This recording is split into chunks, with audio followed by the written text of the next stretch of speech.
रंजना अपने मायके में आई हुई थी और अपने कमरे में गुमसुम सी बैठी हुई थी। उसे अभी भी यकीन नहीं हो रहा था कि उसके साथ यह सब हो रहा है। उसकी माँ बीना 2-3 बार कमरे में आकर पूछ भी चुकी थी, पर रंजना हर बार बात टाल रही थी। सुबह से उसने कुछ खाया पिया भी नहीं था। आखिर माँ से रहा नहीं गया। एक तो बेटी सुबह से भूखी बैठी है, ऊपर से इतने सालों में पहली बार अपने बच्चों को ससुराल अकेला छोड़ करके आई है। कुछ तो बात जरूर होगी, इसलिए वो उसके पास आकर बैठ गई। 5 मिनट तक बिना कुछ बोले उसके सिर को सहलाती रही। आखिरकार रंजना टूट ही गई और फूट फूट कर रोने लगी। मेरी क्या गलती है माँ? मेरे साथ यह सब क्यों हो रहा है? आखिर तू मुझे कुछ बताएगी भी कि क्या बात है? गिरीश ने कुछ कहा क्या, या तेरे ससुराल में कोई बात हुई है? बात को मन में रखेगी तो परेशान ही होगी, इसलिए दिल को खोल दे बेटा। आखिर कुछ देर तक रो लेने के बाद रंजना ने बोलना शुरू किया। माँ, गिरीश और मेरे ससुराल वालों ने मुझे घर से निकाल दिया। क्या? लेकिन क्यों? माँ, दरअसल वो... हाँ, मुझे बता तो सही, क्या बात है? याद है माँ, पापा ने मेरी शादी से पहले मेरे नाम से कुछ इन्वेस्टमेंट किए थे। हाँ, मुझे याद है, तब तू छोटी थी। उस समय हमारी स्थिति इतनी ठीक नहीं थी, तो तुम्हारी पढ़ाई और शादी के लिए तुम्हारे पापा ने कुछ बॉन्ड्स और म्यूचुअल फंड खरीदे थे। पर तेरी शादी और पढ़ाई के समय हमारी स्थिति ठीक हो गई, इसलिए इनकी जरूरत ही नहीं पड़ी। बाद में इनके मैच्योर होने पर हमने दोबारा तेरे ही नाम से बॉन्ड्स खरीद लिए, तो इसमें कौन सी बड़ी बात हो गई? याद है माँ, अभी 4 महीने पहले आपने मुझे बुलाया था, क्योंकि ये बॉन्ड्स मैच्योर हो गए थे, तो आपको मेरे सिग्नेचर की जरूरत थी, जिससे आप लोग पैसा निकलवा सको। हाँ बेटा, याद है, तुम आई थी, उसके बाद ही तो तुम्हारे पापा ने वो पैसे निकलवा कर अकाउंट में डलवाए थे। यहाँ तक कि तुझे भी कहा था कि तुझे भी कुछ चाहिए तो ले जा, पर तूने ही मना कर दिया। और अभी 1 महीने पहले तुम्हारे पापा की जो बाईपास सर्जरी हुई थी, वह उन्हीं पैसों से तो हुई है। सही कहा माँ, लेकिन मेरे ससुराल वालों का कहना है कि उन पैसों पर मेरा अधिकार था। आप लोगों ने वो पैसे अपने पर खर्च कर दिए। अब तो गिरीश भी उनकी बातों में आ चुके हैं। क्या बकवास कर रहे हैं वो लोग? आखिर तेरे नाम से सेविंग तो हम ही कर रहे थे ना। मैंने बहुत समझाया माँ, लेकिन वो लोग मानने को तैयार ही नहीं है। कहते हैं कि वह तेरा पैसा था और तेरे माँ बाप ने अपने ऊपर खर्च कर लिया। जब मैं यहाँ सिग्नेचर करने आई थी, तब भी उन लोगों ने यही कहा था, पर मैंने उन्हें जवाब दे दिया था, पैसा तो मेरे पापा ही जमा करा रहे थे ना। उस समय तो उन्होंने कुछ नहीं कहा, पर जब से पापा की बाईपास सर्जरी हुई है, तब से तो सबके ही बोल बदल गए हैं।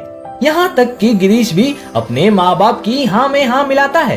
कहता है कि अगर माँ बाप अपने बच्चे के नाम से सेविंग करते हैं, तो उस पर हक बच्चे का ही होता है, माँ बाप का नहीं। माँ पहले तो सिर्फ कभी कभी ही टोकते थे, पर अब तो हर रोज का हो गया है। यहाँ तक कि अब तो मुझसे यह तक कहा जा रहा है कि तुम वो पैसे लेकर ही घर आओगी, अन्यथा घर में घुसने की जरूरत भी नहीं। इसलिए उन लोगों ने मुझे घर से निकाल दिया। यहाँ तक कि मेरे दोनों बच्चों को भी अपने पास ही रख लिया। बेटी, तू इतना सब कुछ बर्दाश्त कर रही थी और हमें बताया भी नहीं। माँ, आप दोनों अकेले रहते हो, मुझे लगा कि क्यों आपको परेशान करूं। मैंने अपने स्तर पर पूरी कोशिश करके देख ली, पर वो लोग हैं कि कहते हैं कि बेटी बराबर की हिस्सेदार होती है। तुम तो इकलौती बेटी हो और वो लोग तुम्हारे पैसे ही खा गए, पता है।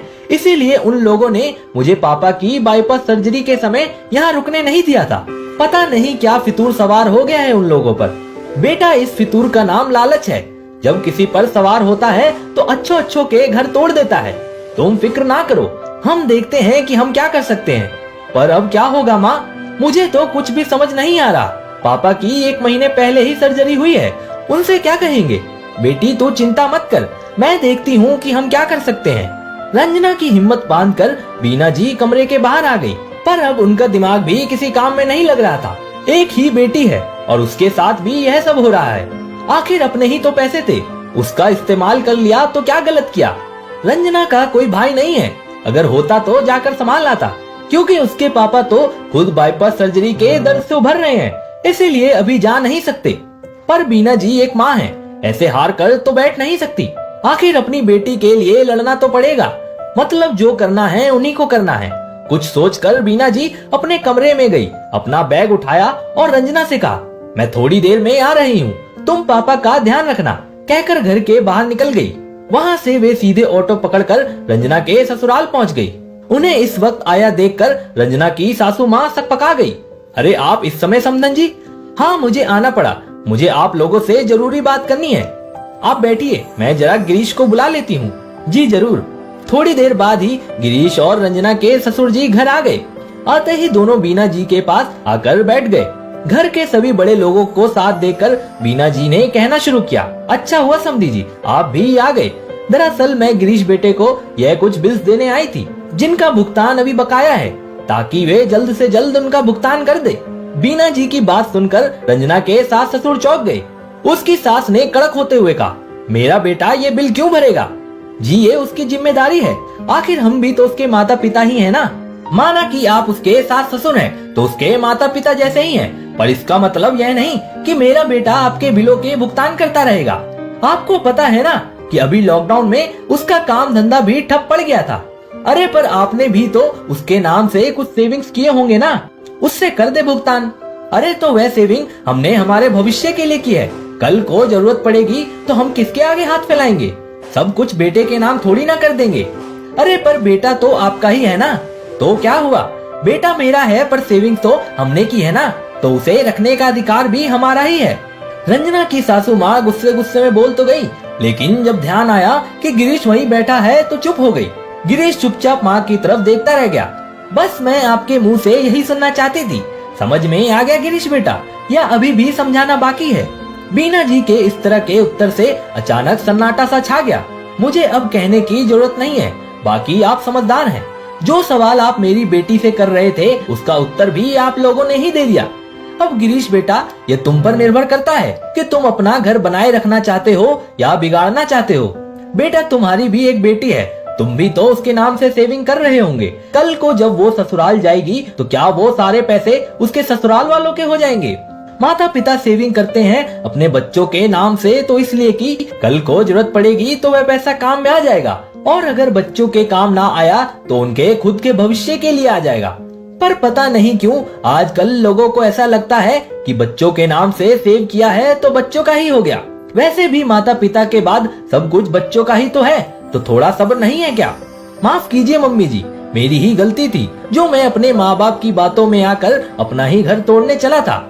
यहाँ तक कि पापा जी की बाईपास सर्जरी के समय भी मैंने रंजना को वहाँ जाने तक नहीं दिया। बीना जी बोली, उम्मीद है कि मेरी बात आप लोगों को समझ में आ गई होगी, अब मैं चलती हूँ। कहकर बीना जी बैग उठाकर बाहर जाने लगी। तभी गिरीश ने उन्हें रोक लिया। रुकिए मम्मी जी, मैं भी चलता हूँ, पापा जी से भी मिल लूंगा और मेरी पत्नी को भी घर ले आऊंगा। ऐसा कहकर गिरीश बीना जी के साथ रवाना हो गया। दोस्तों मुद्दा यही है कि माता पिता जो अपने बच्चों के नाम से सेविंग करते हैं उस पर आखिरकार अधिकार किसका होता है? इस बारे में आपकी क्या राय है कमेंट करके जरूर बताइएगा, और इसी तरह की इंस्पिरेशनल वीडियोस देखने के लिए हमारे पेज को फॉलो कीजिएगा। तो मिलते हैं अगली वीडियो में। आपका बहुत बहुत धन्यवाद।